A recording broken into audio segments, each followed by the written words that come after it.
권미란의 인사이드 아웃, 오늘은 ETF 할 결심 한국투자신탁운용의 강재웅 부장입니다. 어서 오십시오. 안녕하세요. 안녕하세요. 한 주 동안 ETF 시장 동향은 어떻게 흘러갔을까요? 네, 일단 지난주 시장 동향 간단히 말씀드리도록 하겠습니다. 지난주부터 이번 주 월요일까지 뉴욕 증시 같은 경우는 S&P 500이 한 0.8%, 다우지수가 0.6%, 그다음 나스닥이 0.35% 약한 상승세를 보이면서 강보합 흐름을 나타냈고요. 지난주 중반 발표 예정이었던 이제 미국의 3월 소비자 물가지수 발표 전까지는 이제 시장은 물가 둔화 기대감에 소폭 상승 흐름을 좀 보였었고 실제로 물가가 발표가 됐는데 이제 발표치가 상승세가 좀 둔화가 되면서 시장은 좀 안도감을 나타냈습니다. 그리고 지난주 같은 날 발표된 3월 FOMC의 의사록에서 이제 주요 연준 위원들이 경기 침체에 대한 코멘트를 제기를 하면서 이제 시장은 조금 더 경기 쪽에 시선을 좀 두는 모습이었고요. 그래서 지난주 후반에도 발표됐던 미국의 3월 생산자 물가지수도 둔화되는 흐름을 보였고 또 미국의 주요 대형 은행인 JP모건, 시티그룹 같은 경우도 예상치 상회하는 긍정적인 1분기 실적을 발표를 하면서 시장은 큰 움직임 없이 등락을 거듭하면서 횡보를 하는 모습이었습니다. 현지 시간으로 이번 주에는 이제 미국의 제조업 지수 그리고 경기 선행 지수가 발표 예정인데 네. 두 지표 모두 이제 전월 대비 개선될 것으로 좀 보일 것으로 전망이 되지만 시장의 눈높이가 이미 좀 그쪽으로 좀 개선으로 맞춰진 만큼 이를 확인하는 절차가 좀 이어질 수 있겠고요. 그 밖에 어닝 시즌 계속 이어지고 있고요. 1분기 실적 발표를 하고 있는데 이제 미국 대형 은행인 뱅크 오브 아메리카 실적이 은행권 불안 속에서도 예상치를 상회했다는 점이 또 시장에 좀 안도감을 주었습니다. 금리 인상이 지속되면서 이제 전통 은행들의 예대 마진이 확대된 점이 실적 개선으로 연결이 된 모습이었고요. 같은 이제 금융주였던 골드만삭스 같은 경우는 오히려 실적이 조금 둔화된 흐름을 보였는데 이는 이제 골드만삭스의 강점인 IB 분야가 금리 인상에 좀 취약한 점이 좀 실적에 영향을 미쳤다고 생각을 하고 있습니다. 그리고 금주부터 실적은 이제 IT 기업들부터 좀 집중이 되고 있는데 뭐 간밤에 발표됐던 테슬라도 그렇고 IBM도 그렇고 실적이 예상치보다 좀 둔화되거나 아니면 좀 개선되는 좀 보합적인 흐름을 좀 보이고 있습니다. 그래서 시장은 IT 기업들 실적 발표에 좀 집중을 할 것 같고요.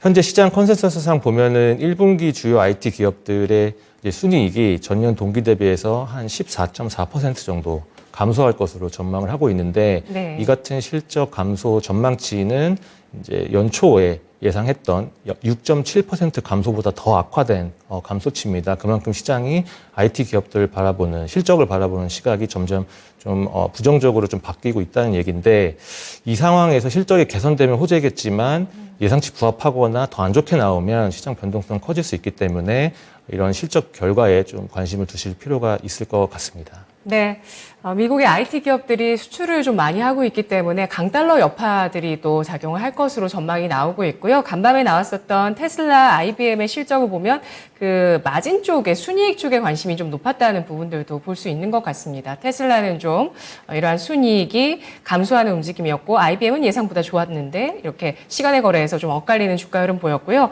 신규 상장한 ETF도 좀 살펴보겠습니다. 어떤 ETF가 있었을까요? 네, 이번 주 18일에 신규 상장된 두 가지 ETF에 대한 말씀 간략히 드리도록 하겠습니다. 해외 채권형 ETF 1개와 그다음에 국내 주식 섹터형 ETF 1개가 상장이 되었고요. 먼저 한국투자신탁운용이 상장한 에이스 미국 하이힐드 액티브 ETF가 있습니다. 이 ETF는 미국에 상장된 미국 하이힐드 채권 ETF 한 10여 개를 재간접으로 투자하는 해외 채권형 ETF고요. 최근에 이제 인컴 수요가 증가하면서 월 배당 ETF에 대한 관심이 많아지시는데 이 ETF도 채권에서 지급되는 이자를 매월 분배해드리는 월 배당으로 출시가 되었습니다. 네. 하이힐드 같은 경우는 말 그대로 금리가 높은 고위험 채권에 투자를 하기 때문에 일드 레벨 자체는 일반 채권보다 높은 편이고요. 현재 예상하기로는 연 6% 정도의 인컴을 매월 분배해드리는 걸 좀 예상을 하고 있고 특히나 최근에 원달러 환율이 1,300원 좀 언저리에서 높은 수준을 유지를 하고 있는데 해외 투자하실 때는 반드시 원달러 해지 전략을 가져가실 필요가 있을 것 같고 이에 따라서 해당 ETF도 원달러 환 해치형으로 출시를 해서 환 변동성을 좀 최소화시킨 그런 상품이라고 말씀드릴 수 있고요. 그다음에 두 번째 신규 상장된 ETF는 이제 NH 아문디 자산운용이 상장한 하나로 캐펙스 설비 투자 아이셀렉트 ETF라는 국내 주식 섹터형 ETF입니다. 이 ETF는 국내 중공업 기업 중에서 신재생 에너지 전환 관련 설비 투자 증가와 또 수혜가 예상되는 발전, 전력, 건설, 공작 분야 상위 기업 주식 최대 20개 정도 종목에 투자하는 섹터형 ETF고요. 최근에 뭐 2차 전지 테마라든지 아니면 헬스케어라든지 전반적으로 섹터 쪽으로 업종별 순환매가 좀 진행되는 흐름이 있는데 그러한 흐름에 발맞춰서 NH 아몬디도 이번에 설비 투자 관련 ETF를 상장한 것으로 생각이 됩니다. 네, 요즘 뭐 설비 투자에 대한 관심이 높습니다. 중국에서 인프라 정책 발표 이후에 국내에서도 관련주의 주가 움직임 좋았었는데요. 설비 투자와 관련된 ETF와 하이힐드 채권에 투자하는 환해지가 들어간 ETF까지 신규 상장됐습니다. 또 한 주간의 흐름을 글로벌 주식 ETF부터 살펴볼게요. 글로벌 주식 ETF에서 높은 수익이 나왔네요. 네, 이제 주식과 채권형, 그리고 리츠형, 부동산형에서 이제 글로벌 ETF가 어떤 움직임을 한 주간 보였는지 말씀을 드릴게요. 네. 먼저 주식형부터 살펴보면 최근 들어서 이제 비트코인 같은 가상자산의 상승세가 지속이 되면서 관련된 ETF들이 지속적으로 높은 상승세를 보이고 있습니다. 그래서 비트코인은 연초 이후 최근까지 한 80% 가까이 상승을 했기 때문에 강세를 계속해서 이어가고 있고요. 최근 뭐 1년의 은행권 위기로 가상자산이 어떤 대체 자산으로서의 각광을 좀 받으면서 이러한 좀 비트코인 상승세로 연결된 모습이고 그에 따라서 이제 가장 높은 상승세를 보였던 주식형 ETF는 주로 이제 비트코인을 채굴하는 기업들 아니면 비트코인 거래소 혹은 인프라를 제공하는 기업들 주식으로 이루어진 ETF가 이제 상위 5개의 종목에 좀 포진이 되어 있습니다. 또 그와 함께 블록체인 기술주 관련 주식으로 구성된 ETF도 한 13% 중반대 주간 수익률을 기록을 하면서 최근엔 전통적인 주식보다는 이러한 가상자산과 관련된 ETF들이 주식형 쪽에서는 좀 좀 상승세가 좀 돋보였다는 말씀을 좀 드릴 수 있겠습니다. 그리고 이제 주식형 외에 채권형의 성과를 좀 비교를 해보면 네. 이제 지난주에도 좀 1위를 차지했었는데요. 이제 금리 상승기의 수혜를 보는 라이징 레이츠 ETF가 지난주에 이어서 1.71% 높은 주간 상승세를 보였습니다. 최근에 연준 의사록이 공개가 된 이후에 경기 침체에 대한 우려가 좀 높아졌고 높아졌지만 주요 지표들이 개선세를 나타내면서 이제 5월 FOMC에서 기준금리를 25bp 정도 베이비 스텝 인상할 것은 거의 시장에 기정사실화된 분위기고요. 그에 따라서 시중금리가 최근에 조금씩 상승을 하면서 채권 가격이 하락을 하고 있는데 금리 민감도가 낮은 채권형 ETF 위주로 강세를 좀 보였습니다. 그래서 이제 라이징 레이 ETF는 보통 모기지 대출 채권 중에 이자 부분만 투자를 하기 때문에 그 만기가 매우 짧아서 금리 민감도가 낮은 채권으로 분류가 돼서 수혜를 받다고 생각을 하고요. 네. 그 다음에 이제 미국 기업의 회사채와 우선주 인컴에 투자하는 이제 ETF가 6% 중반대에 6% 중반대 인컴을 제공하는 이제 ETF가 이제 상승세를 좀 보인 모습이었습니다. 그 외에도 이제 금리 변동성을 해지한 이제 하이힐드 ETF가 성과가 1% 전후로 마감을 했고요. 최근에 국채금리가 상승을 하면서 채권시장 전반적으로 아까 말씀드렸듯이 약세를 보이고 있는데 듀레이션을 제로로 가져간다든지 아니면 크레딧 회사채는 롱을 잡고 그다음에 국채를 숏을 잡는 롱숏형 채권 ETF가 전반적으로 변동성이 낮기 때문에 상승세를 좀 보인 모습이었습니다. 네, 전체적으로는 단기 채권에 대한 관심이 높았군요. 네, 성과만 봤을 때는 아무래도 최근 금리가 상승을 했기 때문에 네. 만기가 긴 채권보다는 단기 듀레이션 채권들의 성과가 좀 나왔다고 보여집니다. 네. 단기 듀레이션의 채권의 수익률이 높았다. 예. 네. 관심이 높았던 것은 자금 유출입으로 설명을 해주실 것 같아요. 그러면 또 아까 말씀해 주신 그 리츠 ETF 동향도 좀 살펴볼게요. 어떤 특징이 있었을까요? 네, 일단 리츠를 포함한 부동산 섹터에 어떤 주식 성과 흐름이 있었는지 말씀을 드리겠습니다. 이제 글로벌 부동산 관련 종목들 ETF를 보면 중국 부동산 관련 업종 ETF가 한 6.25%로 가장 높은 주간 상승세를 보였습니다. 아시다시피 최근에 1분기 중국의 경제 성장률이 발표가 됐는데 4.5%로 발표가 됐고요. 네. 그래서 리오프닝 효과가 좀 본격적으로 나오는 것이 아니냐라는 기대감이 생겼고, 하지만 경제 성장률을 견인한 측면은 대부분 소비에 좀 집중이 되어 있었기 때문에 반대로 부동산 투자는 좀 감소한 흐름이었지만 중국 정부가 이제 5% 경제 성장률에 대한 강한 의지를 보여왔기 때문에 향후에 부동산 경기 회복에 대한 기대감이 ETF 성과로 연결이 된 것으로 생각을 하고 있습니다. 그 외에도 이제 미국을 제외한 부동산 개발업체 관련 ETF들의 수익률이 한 2% 초중반대 좋은 편이었고, 리츠 중에서는 이제 MBS에 투자하는 리츠 같은 경우 10% 초반대 높은 인컴을 지급하기 때문에 전반적으로 성과가 좀 좋은 모습을 나타냈습니다. 최근에 이제 모기지 관련된 투자가 많이 좀 관심을 받고 있고요. 이제 좀 최근에 시중 금리가 소폭 상승하면서 채권 가격이 약세를 보였는데, 모기지 같은 경우는 시장 금리의 영향이 크지가 않고 또 고정금리 비중이 높아서 이제 고정된 이자를 지급받는 투자이기 때문에 금리 변동성이 확대가 되더라도 이 같은 이자 지급은 꾸준히 이루어지는 인컴 자산으로 좀 각광을 받고 있는 모습입니다. 네. 자, 리츠 동향도 좋았습니다. 그 가운데서 중국 부동산 관련 ETF의 수익률이 높게 나타났습니다. 한 주간의 글로벌 ETF 자금 동향에서는 특별한 쏠림이나 특징이 있었을까요? 네, 일단 자금 흐름 동향 간단히 말씀을 드리도록 하겠습니다. 미국 상장 ETF의 한 주간 자금 흐름을 자산군별로 먼저 나눠보면 다음과 같고요. 주식형 ETF로는 이제 139억 달러 규모의 순이익이 보였고, 채권형도 53억 달러 정도의 순이익을 관찰되었습니다. 반면에 이제 시중 금리가 올라오면서 부동산 관련 ETF로는 한 4억 달러 넘는 수준 유출이 좀 보였고요. 종합해보면 한 189억 달러 정도 ETF로 자금이 들어왔기 때문에 투자 심리는 전반적으로 개선이 됐지만 주식과 채권 쪽에 좀 자금이 집중된 모습을 보였습니다. 네. 여기서 주식형 위주의 상위 5개 순이익 종목을 보면 이제 대표 지수죠. S&P 500 관련 지수 추종 ETF의 비중이 제일 컸습니다. 그래서 경기 침체 우려에도 물가 지표가 개선되면서 이제 경제 지표는 전반적으로 완화가 되고 있고, 또 어닝 시즌도 나쁘지 않아서 이 같은 좀 지수 추종형 ETF에 자금이 좀 집중이 된 것 같고요. 그 외에는 이제 좀 펀더멘털이 우량한 퀄리티 주식 ETF도 상위권을 차지하면서 시장의 어떤 우량한 종목에 대한 선호도도 알 수 있었습니다. 참고로 이 테이블에 보시면 1위와 5위의 ETF가 같은 운용사가 같은 지수를 추종하는 ETF인데요. 유일한 차이는 이제 1위보다 5위에 있는 이 ETF가 운용 보수가 한 3분의 1로 더 저렴하고, 그다음에 주당 가격도 한 7분의 1로 저렴하기 때문에 일반 개인분들이 접근하시기에 S&P 500 지수 ETF에 접근하시기에는 더 수월한 측면이 있는 ETF입니다.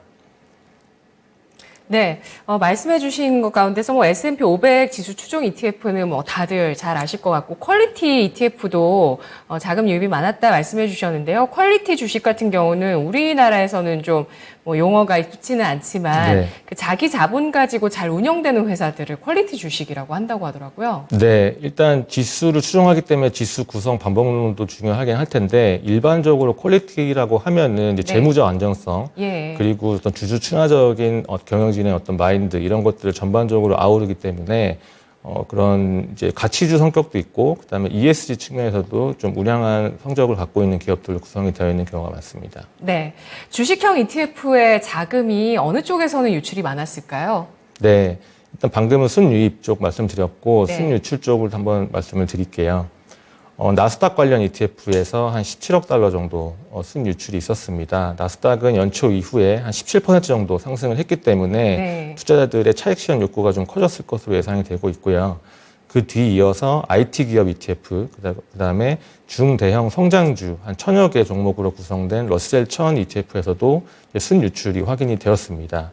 그래서 IT를 포함한 성장주에 대한 시장이 다소 불편해진 시선을 확인할 수 있었고, 그다음에 테슬라 시작으로 이제 마이크로소프트, 뭐 알파벳, 아마존과 같은 대형 IT 기업들 실적이 연이어서 발표가 될 예정인데, 시장에서 여전히 전망치를 좀 좋지 않게 보는 만큼 네. 사전적으로 투자자들이 매도에 나선 것이 아니냐라는 추측을 할 수 있습니다. 네, IT는 뭐 강달러도 말씀드렸지만 감원도 많았었거든요. 네. 그래서 비용 조절이 지금 시급할 정도로 IT에 대해서는 일단 실적 시즌 앞두고 이렇게 매도하는 움직임이 나오고 있는 상황입니다. 실적을 좀 보고 가자 이런 시각인 것 같아요. 네, 맞습니다. 예, 채권형 ETF 자금 순이익 탑5는 어떤 쪽일까요? 네, 일단은 회사채와 장기 국채 ETF로 순유입이 좀 집중이 된 모습이었습니다. 그래서 미국 하이힐드 회사채 스프레드 같은 경우는 최근 시장 변동성이 조금 완화되면서 은행 사태 이전으로 좀 축소가 되었고요. 그다음에 만기 수익률도 미국 하이힐드 기준으로 한 8% 초반 레벨까지 좀 올라오면서 금리 매력 자체가 높아졌기 때문에 하이힐드에 대한 시장의 관심을 좀 알 수 있고요. 네. 그다음에 장기 국채 ETF 같은 경우는 이제 최근에 국채 금리가 상승하면서 반대로 채권 가격이 좀 떨어진 측면이 있는데 이를 저가 매수 기회로 보고 순이익이 된 것으로 판단이 되고 있습니다. 앞서 말씀드렸지만 이제 5월 3일 현지 시간 있을 5월의 FOMC에서 금리가 25bp 정도 인상될 것이라고 지금 시장에서는 거의 중론으로 예상을 하고 있기 때문에 해당 시점 전까지 금리 변동성이 있을 때마다 저가 매수를 하기 위한 이런 자금이 좀 유입이 되는 모습으로 판단이 됩니다. 네, 최근에는 5월뿐만 아니라 물가 지표에 따라서 6월 FOMC에서도 추가적으로 금리를 올릴지 여부에 대해서도 계속 이야기가 오가고 있습니다. 채권형 ETF에 대한 관심들도 좀 확인할 수 있는데 그러면 채권형 ETF 가운데서 순유출되고 있는 쪽 탑5는 어느 쪽일까요? 네, 순유입은 주로 하이힐드나 아니면 장기 국채였다면 네. 이제 순유출 같은 경우는 만기가 다소 짧은 중단기 국채 ETF에서 발견이 되었습니다. 그래서 시장 금리가 올라감에 따라서 가격이 하락한 장기 국채를 매수하기 위해서 만기가 짧은 ETF는 매수하고 이를 만기가 긴 ETF, 채권 ETF로 갈아타는 그런 흐름으로 좀 추정이 되고 있고요. 그 외에는 변동금리 채권 ETF에서 소폭 순유출이 확인이 되었습니다. 금리가 반등을 하면서 변동금리 채권 ETF의 가격이 상승을 했는데 이를 차익 실현 기회로 보고 순유출로 좀 전환이 됐던 그런 상황으로 보입니다. 네. 국내 상장 ETF 성과 탑5도 보겠습니다. 간략하게 좀 짚고 넘어가야 될 것 같은데 주식형과 채권형 ETF 성과 어땠습니까? 네, 주식형 간략히 말씀을 드릴게요. 아무래도 2차전지 테마가 계속해서 강세를 보였기 때문에 2차전지 레버리지 ETF가 한 주간 14.4%로 가장 높은 주간 상승세를 보였고요. 네. 그다음에 원자력이나 건설업종 관련 ETF도 강세를 보였는데 이 ETF 내에 있는 이제 가장 큰 비중을 차지하는 뭐 두산 에너빌리티나 아니면 포스코 그룹 관련된 종목들이 최근에 계속 강세를 보였기 때문에 개별 종목이 전체 ETF 성과를 견인한 측면이 있습니다. 그래서 해당 ETF의 전반적인 성과가 좀 올라왔지만 어떤 한 종목에 집중이 되어 있다 이렇게 보시면 될 것 같고요. 네. 5위에 있는 K팝 미디어도 뭐 하이브나 제이화폐 같은 주가가 최근에 좀 올라왔기 때문에 강세를 보였고 이것도 이제 업종 전반의 상승이 아니라 개별 종목에 기댄 그런 상승세로 보여집니다. 다음 채권형 ETF 성과를 살펴보면 이제 미국도 그렇지만 한국도 국채 금리가 좀 올라오면서 국채 가격 하락에 베팅하는 인버스 ETF들의 상승세가 좀 두드러졌고요. 특히 미국 장기 국채 인버스 2배 추종 ETF는 4%에 가까운 플러스 성과를 기록하면서 가장 네. 높았습니다. 그리고 뒤에서 말씀드리겠지만 이제 개인들은 이런 어떤 지난 한 주간의 금리 상승에 따른 채권 가격 하락을 저가 매수 기회로 보고 이제 미국처럼 장기 국채 ETF에 대한 매수세를 이어갔던 부분도 알 수 있어서 최근에 개인들의 이런 채권에 대한 관심을 좀 알 수 있었습니다. 네, 알겠습니다. 자, 국내 상장 ETF 가운데서 개인과 연기금의 순매수 탑5를 통해서 또 자금 흐름의 특징 알아볼까요? 네, 일단 개인들의 ETF 매매 동향 살펴보도록 하겠습니다. 한 주간 살펴보면 지난 몇 주와 마찬가지로 이번 주도 코스피와 코스닥 하락에 베팅하는 인버스 2배와 인버스 ETF의 순매수에 좀 집중이 되었습니다. 지속적으로 개인들은 증시 조정 혹은 하락에 대한 기대를 갖고 이 같은 인버스 매수에 나선 것으로 보이고요. 그 외에는 이제 미국 국채 금리 상승을 또 아까 말씀드렸듯이 저가 매수 기회로 보고 네. 미국 30년 국채 선물 ETF도 이제 순매수를 나타냈습니다. 마지막으로 이제 삼성전자 감산 발표 이후에 전반적인 업황의 턴어라운드 기대감이 커지고 있는 반도체 관련 ETF도 소폭 순매수를 보였었습니다. 그 다음은 이제 기관 측 동향인데, 최근에 기관 중에서 연기금의 ETF 매매 동향이 좀 특이한 점이 있어서 말씀드리려고 좀 가져와 봤습니다. 연기금 같은 경우는 애초에 ETF를 매매할 때는 이제 대표지수형 ETF로 시장을 패시브하게 가져가는 전략을 많이 활용을 합니다. 근데 지난주 ETF 매매 동향을 보시면 이제 코덱스의 바이오, 그다음에 헬스케어 같은 이 두 업종의 300억 원 규모의 순매수를 나타냈습니다. 사실 이렇게 개별 섹터의 연기금이 대규모 순매수를 보인 적은 그렇게 많지 않기 때문에 기관들이 이 2차전지 테마 다음으로 헬스케어 섹터를 좀 좋게 보는 것이 아니냐라는 관심을 좀 알 수 있었다고 생각을 합니다. 네, 확실히 개인은 지수 쪽에 대한 해지 전략을 잘 쓰고 있습니다. 주로 그렇게 활용을 해서 뭐 인버스라든지 레버리지 쪽에 대한 매수가 많은 편인데 이번에 선물 인버스 2배 쪽에 대한 매수가 컸고요. 반도체를 개인이 관심을 가지고 연기금에서는 바이오를 관심을 가졌다는 게 정말 특징적이네요. 자, 오늘 투자를 결심해 볼 ETF 알아보겠습니다. 어떤 ETF 갖고 오셨을까요? 네, 오늘은 이제 두 가지 어떤 ETF 테마를 좀 말씀드리려고 합니다. 먼저 첫 번째는 방금도 말씀드렸듯이 연기금도 관심을 갖고 있는 바이오나 헬스케어 업종을 말씀드릴 수가 있었는데요. 최근 시장에서는 2차 전지 다음 테마를 찾는 움직임이 좀 분주한 모습입니다. 이 중에서 이제 다소 경기 방어적인 성격을 갖고 있고 또 밸류에이션 측면에 저평가 배역도 높은 게 이제 헬스케어로 꼽혀서 헬스케어 관련 대형주들에 대한 관심이 좀 높아지고 있고요. 예. 이에 따라서 이제 외국인이나 기관 같은 경우도 개별 종목단에서 봤을 때 경기 방어적 성격을 가진 업종을 순매수하고 있는데 헬스케어도 포함이 되어 있고, 그다음에 밸류에이션 측면에서 헬스케어 상위 6개 종목의 이제 PER이라고 하는 밸류에이션 지표가 현재 20배 초반 수준입니다. 이는 2015년 이후 가장 낮은 수준이기 때문에 이익 대비 네. 가격이 그만큼 현재 저렴한 시점으로 좀 보여지고 있고요. 그 PER은 국내 기준인가요? 예, 맞습니다. 지금 네. 말씀드린 PER은 국내 상장된 대표 제약사 상위 6개 종목의 평균치입니다. 대형주라는 말씀이시죠? 예, 대형입니다. 예. 그리고 정책적으로 봐도 이제 미국과 한국 정부 차원에서 헬스케어 업종 지원 정책이 잇따라서 최근에 좀 발표가 되고 있습니다. 네. 그래서 업종에 대한 기대감을 정책적인 부분에서도 알 수 있기 때문에 투자자분들께서 업종별 분산을 포트폴리오에서 실시하실 때는 헬스케어 업종도 한번 참고해 보실 필요가 있을 것 같습니다. 그 외에는 추가적으로 이제 지난주에 말씀드렸던 인컴 전략 중에서 채권 부분을 빼놓지 않고 말씀을 드리고 있는데요. 그 중에서도 30년 만기에 초장기 채권에 관심을 둬야 될 필요가 있다라고 생각을 합니다. 현재 높은 금리 레벨로 이제 매력적인 이자 수준을 보이고 있고요. 그리고 가격 조정을 이미 많이 받은 상황이기 때문에 저가 매수의 기회로 활용하실 수 있고, 그에 따라서 만기 수익률도 현재 높은 좀 수준으로 올라와 있는 상태입니다. 그래서 의사록의 연준 위원들이 경기 침체 코멘트를 던졌기 때문에 사실상 안전 자산에 대한 선호 현상은 앞으로 좀 지속이 될 수 있겠다라고 생각을 하고 있고요. 네. 특히 연준의 기준금리 기조에 대한 불확실성은 있지만 현재 CME Fed Watch라는 기준금리 예상 어떤 데이터를 보면 5월에 25bp 인상이 한 84%까지 올라온 상황이거든요. 그래서 연준의 이제 동결이나 아니면 인상을 고려한다면 사실 채권 금리가 그동안 상승세 조금씩 보였다가 다시 반락을 할 수 있기 때문에 현 시점이 특히 장기 채권 같은 장기 듀레이션 채권에 좀 투자하기 적합한 시점으로 보여지고 있습니다. 특히 채권 현물에 투자하는 미국 장기국채 ETF에 대한 말씀을 좀 많이 드리고 있습니다. 선물 대비해서 현물 같은 경우는 실제로 채권을 투자하기 때문에 이자가 발생을 하고요. 그 이자를 월 분배해서 인컴으로 나눠드리기 때문에 현재 국내 개인들의 수요가 좀 높아져 있는 상황이고, 마지막으로는 해외 투자하실 때 반드시 환해지 여부를 검토를 하셔야 됩니다. 현재 원달러 환율이 1,300원을 넘어갔기 때문에 환율에 대한 부담이 있어서 원달러 환율을 해지하셔야 추후에 환손 시를 좀 방어하실 수 있기 때문입니다. 네, 알겠습니다.